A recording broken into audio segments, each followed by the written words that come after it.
Starting of the week, when you're nailing hair on fleek, it's only Monday. Welcome back to the watering hole. Number 2. Pre-tune inspection. Yes, pre-tune inspection. So basically we're going to do a health check on the car. Check spark plugs, check compression, remove the oil filter, cut it open, look for any metal or debris. Maybe pull the timing cover back, take a peek at the timing belt. That's always good to do. And we'll do a smoke test. So check the air filter first of all, pull the inlet off, and then put our little doohickey in there and do a smoke test. See if there's any vacuum leaks. Vacuum leaks on sewer is a huge deal. The mass airflow sensors are sensitive. If there's any extra air getting in or air getting out that it's calculated for, tuning is not going to go great. So it is a cost up front prior to actually getting the car on the dyno, but it's probably going to save you hundreds if we find all these issues on the dyno, because then we have to charge you to either do it on the dyno or to take it off the dyno, fix the problems, and then restrap it back on the dyno. It's just a whole bunch of labor that is skipped if we just squish all these problems prior to that. Also, like checking the timing belt. Obviously, we're about to beat the crap out of a car on the dyno, tuning it. Do you really want to run your car all the way to red line 20, 30 times, not even knowing if your timing belt is good? I mean, we've seen timing belts like almost cut in half because the guides were done wrong. They were adjusted wrong. Or just, it's old. It's just old. It's not really, I mean, you're going to spend $180 extra on a, $180, $155 on a pre-tune inspection to save yourself potentially thousands of dollars. Because there could be something completely wrong. Like we've had a dude come in with the GR and we cut out an oil filter. There was a bunch of metal in his car, and he just really wanted to tune it. We're like, okay, well, it's not knocking right now, but we go to put this thing on the dyno. There's already metal in there. That means the bearing is wearing away. It's going to start knocking. Yeah. So, do you want to put it on the dyno and risk scattering it all over the place, or just stop right here, right where we are, save yourself the dyno time, tuning time, and cylinder heads potentially. Yeah. Solve the problem at hand and then tune it. It's usually better to just solve the problem first. Also, we look over the entire car because we are going to put it on the dyno, and we're going to get it going pretty quick in third gear. That's pretty fast. So I mean, obviously, we're going to look at the tires, suspension, anything else. We just kind of look over, just in general, brakes, any oil leaks, anything like that. Like, it is a full inspection. We go further than we need to, but it's just better to be safe than sorry at that speed. So yeah, we've seen cars with like loose oil fittings and loose fuel stuff and fuel leaks, and just a lot of these cars have external wastegates, which obviously there's flames coming out of it. If you have fuel leaking somewhere and there's one little backfire of that wastegate, the whole car could burn down. All because there was one little 20-cent clamp loose. It's like, what's it really worth, Looked over something and forgot to do it, and it cost you a car. What is your top, 3 standalones for people to look into if they're interested for tuning? It really depends on the application and the car, because like a 15 plus WRX, we're going to recommend something different than like a 08 to 14 STI. Like 08 to 14 STI, if you want to do standalone, we're probably going to go with Haltech. There's lots of plug and play adapter options. And it's just it works with CAN bus and everything. But with a 15 plus WRX, we'd have to go Motec because it's one of the only standalones that has enough resolution to do direct injection. So either Motec or Haltech. A lot of people like Link. But Link is there's just not a lot of support in the United States because it's based in Australia. They're kind of hard to get a hold of, which Haltech is as well, but there's customer support here in the US. So Haltech is pretty much our go-to on standalone stuff, regardless of the application. Other than direct injection cars, you can't really do. all the standalones are pretty good, so like the big names. They're all very usable, but we tend to stick with Haltech because of the customer support.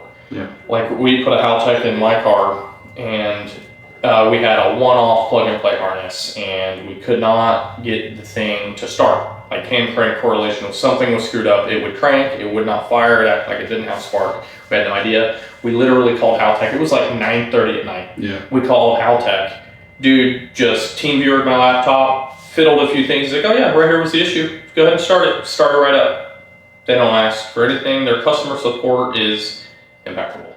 Yeah. And I've tried that with a car, one of my buddies' cars that had Link in it, and customer support's just not there. It's just hard to get a hold of. Motec, kind of the same way, not as easy to get a hold of as the Haltech guys. So I also like the usability of a Haltech, what you can piggyback onto it, what sensors you can add, take away what you need, what you don't. It's just, you can customize whatever you want for any fail-safe sensor, anything to pick up, whatever you want it to do, it will do. So the software is good, the hardware is good. Also, our tuner Elijah is an absolute gangster with Haltech. Yeah. He switched pretty much all of his super legit cars over to Haltech. Speaking of Elijah, our tuner, if somebody's interested with getting a tune with us.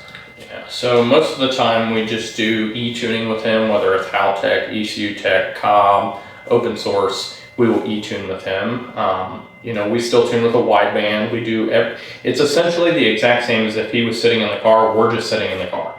We do the data logs, we log the wideband, we send him the dyno graph so he can see, okay, at 3,000 RPMs I added more timing and it made a little more power here. Like he can still dyno tune the car, he's just 3.5 hours away.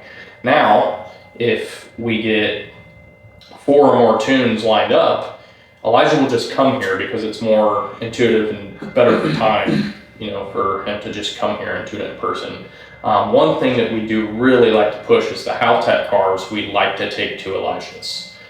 Though we do have his old dyno, and his old dyno is very good. His new dyno is a mainline dyno, and the thing with mainline being an Australian company, they are tied in with Haltech.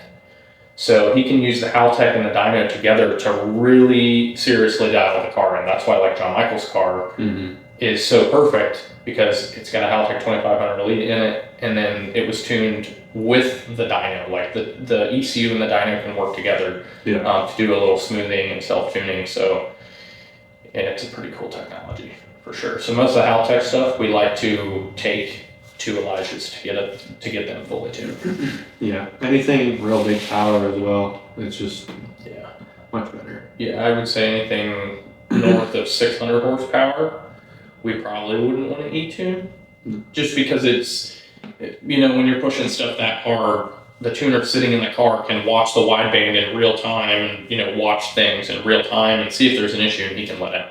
Us, we're essentially just hitting log, recording the wideband, sending it to him with a dyno graph, and then he makes the edits according, based on the data log and the dyno sheet and stuff. But if there's an issue or like a spike in knock or something like that, we're not going to see that really as easily as he would. So some of the serious cars, it's a lot better. Yeah, because usually we don't do the tuning ourselves, but we facilitate it, I guess is the best way to explain it. So if someone comes to us and they just need a tune, their car checks out, we do a pre-tune inspection, everything's good, we're ready to throw it on the dyno.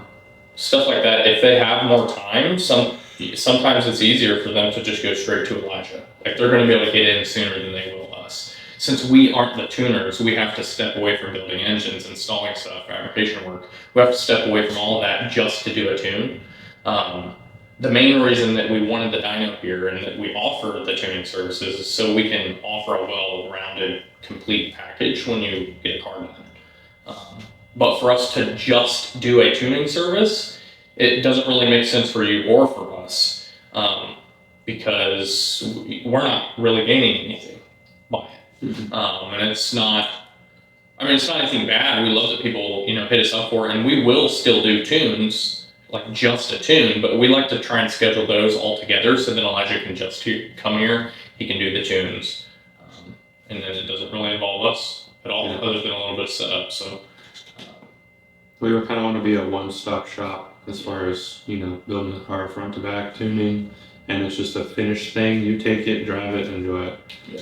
We don't want to have to ship you off to someone else, or we install one of our $20,000 engines and then you take it to whoever and have them tune it, and they don't have, like, Elijah has done so much work with us that he knows the type of compression that we build a lot of our motors for. He knows my porting very well, and he knows our engines and how to make them live a long time and function the best and make the most power.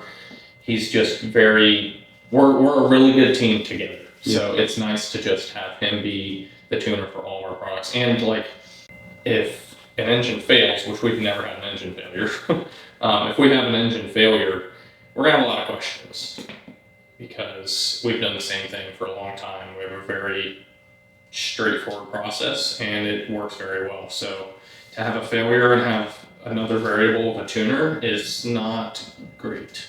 Tips for people when they want to think about getting a tune? I would say open source on GD chassis. So anything that's 02 to 07, open source is the answer right now. Some of the later, like 06, 07 cars were nice to be able to do Cobb, but Cobb has obviously went with the Green Speed Act. And you can't really do a whole lot with those. So open source on all of the GD cars, I think, is kind of the answer right now. That's the most cost effective. You can make anything sub 580 horsepower open source. Yeah. The main issue you run into is just injector scaling. You can only make the fueling tables so big with open source. So ECU tech on all the other cars. So like 08 and up, ECU tech is pretty awesome. I mean, ECU tech it's smart in the sense of it almost makes your stock ECU kind of like a standalone in of itself. Not really, but there are more safeties and more features and more things you can do with it. I like how it's Bluetooth too. You can tie it into like Android Auto or Apple CarPlay, and you can have all your gauges. You can switch maps. You can do all that stuff right there, like on your radio or on your cell phone. Yeah. It's pretty cool. Yeah. I was gonna say we had a customer that actually put the Android Auto in his dash, and he's running all of his gauges literally as his radio. So it's amazing. You can map switch and everything. Yeah. It's pretty cool. A lot of things you can do with tuning. Do a fuel pump. Just do a fuel pump. Always. If you're gonna tune your car in any way, shape, or form, bare minimum AEM 340 straight out of the gate. You don't have a choice. I don't care if you have stock injectors. You need a fuel pump. You're probably gonna run out of injectors. Yeah. So like even like stock STIs, like if someone brought us a 2017 STI, bone stock, not a single mod, they just want to have it tuned so it runs better, we're going to do a fuel pump. Yeah. Even if it's still got a stock 2-port boost controller, fuel pump first thing. I think the stock fuel pumps are like at the ragged edge straight out of the factory. Yeah, there's not enough. Because we've ran, like even stock dark blue injector cars, we've ran out of fuel pump. Yeah. So. Yeah. I think that's it. All right. So next time, we'll talk more about what we offer here at Long Roof Racing. And happy tuning. Ding.